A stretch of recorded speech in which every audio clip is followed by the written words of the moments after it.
Ici, un sac réutilisable, vous en avez sans doute plein les armoires. Là, une espèce de plus en plus rare, un sac à usage unique. Ils étaient voués à disparaître, mais voilà, le coronavirus est arrivé.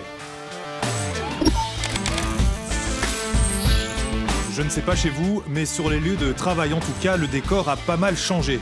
Voyez cette fontaine à eau, par exemple, remplacée illico presto par ces packs d'eau. Mesure de sécurité, nous dit-on. Alors c'est sans doute plus hygiénique, mais ça fait surtout plus de plastique, de quoi alerter les ONG. On a l'habitude de voir l'industrie du plastique utiliser tout ce qu'ils peuvent, les vides juridiques, essayer de trouver des exemptions, etc. Mais c'était quand même très nouveau de voir l'industrie plastique utiliser une crise sanitaire pour essayer de vendre plus de plastique. Et oui, vous allez le voir, le lobby du plastique ne s'est pas gêné. L'exemple le plus frappant vient des États-Unis.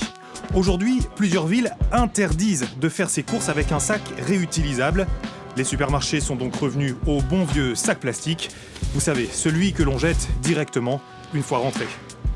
Toutes ces villes avaient en fait suivi les conseils d'un grand lobby du plastique. Il avait démontré dans 7 lettres ô combien les sacs jetables étaient les plus sûrs. Enquête après enquête après enquête. Sauf que, loupé, ces enquêtes datent toutes d'avant le coronavirus. Mais alors ce coronavirus, est-ce qu'il a une préférence ? On est allé chercher la réponse dans un laboratoire.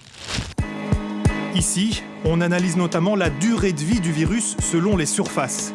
Et vous allez l'entendre, sac à usage unique ou réutilisable, sac en plastique ou en toile, finalement peu importe, l'argument du lobby américain ne tient tout simplement pas la route.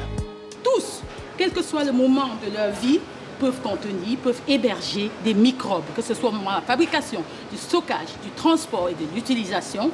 Tous peuvent avoir des virus. Scientifiquement, ça ne tient pas la route. Ça ne tient pas la route pour moi, ça je peux le confirmer. Interdire les sacs personnels reviendrait, en exagérant, à interdire les vêtements, une absurdité. Et pourtant, on l'a vu, plusieurs villes américaines ont foncé sans hésiter. Alors vous vous dites peut-être que cette histoire n'est qu'une histoire américaine. Eh bien, détrompez-vous, car en Europe aussi, on a des lobbies. EUPC. 4 lettres pour un lobby européen, cette fois du plastique, et lui aussi, il va de sa petite lettre. Avec les mêmes arguments d'hygiène, il demande que l'Europe revienne sur l'interdiction des plastiques à usage unique, pourtant approuvée en mai dernier. Ce lobby profite en fait de l'occasion, et il n'est pas le seul. On assiste à ce qu'on pourrait appeler du corona washing, c'est-à-dire l'alibi universel. Au nom de la crise, on devrait revenir sur tout ce qui est engrangé et aller beaucoup moins vite, sinon pas du tout. Ça ne va pas. Le secteur aérien le demande, le secteur maritime le demande. Enfin, je peux vous en citer 10 qui ont écrit à la Commission, aux députés, au Parlement. Alors pour le secteur plastique, la demande a été rapidement écartée par les institutions européennes. Pas question de revoir fleurir les sacs plastiques dans nos supermarchés. Une issue donc différente de celle des États-Unis, car le fonctionnement politique est ici différent, et non pas parce que les lobbies européens feraient moins pression. Ce serait peut-être un peu angélique que de penser que chez nous, les lobbies seraient plus soft, moins insistants. Non, Bruxelles est dans le fond la place au monde où l'on compte le plus de lobbyistes et de boîtes de lobby au monde.